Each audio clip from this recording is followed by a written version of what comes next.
Congress heard a shocking report today about what some teachers are doing to their students. Investigators said they'd uncovered hundreds of cases in which attempts to restrain a student allegedly crossed the line to abuse. Nancy Cordes is on Capitol Hill, and Nancy, officials haven't done a good job keeping track of this.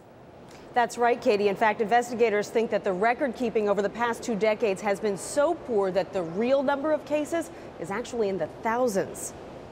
Most of the victims were children with special needs or disabilities whose improper restraint led to death or alleged abuse. I guess she was going to show him who was boss. Tony Price lost her foster child, Cedric. He told his 8th grade teacher he couldn't breathe, but she continued to sit on him as punishment for trying to leave the classroom. Autopsy report said that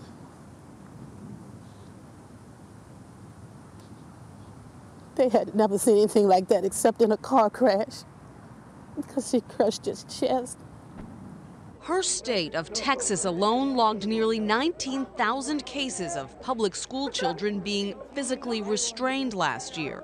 It's appropriate to use restraints and seclusion with children only when the safety of the child is in danger or those around him. And yet federal investigators testified today that some of the abuse cases they uncovered involved preschoolers as young as 3.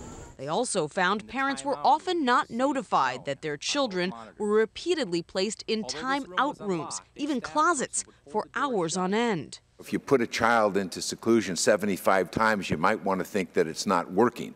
31 states have laws regarding restraint techniques in schools, but they are so loosely enforced, Cedric's teacher was still teaching until GAO investigators notified her new school district in Virginia on Friday.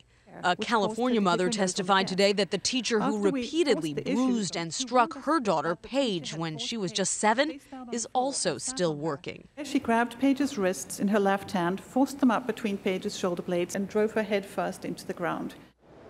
Stories like that left members of Congress wondering whether they should set federal standards for how and when children should be restrained in schools. Katie? Really disturbing story. Nancy, thank you so much.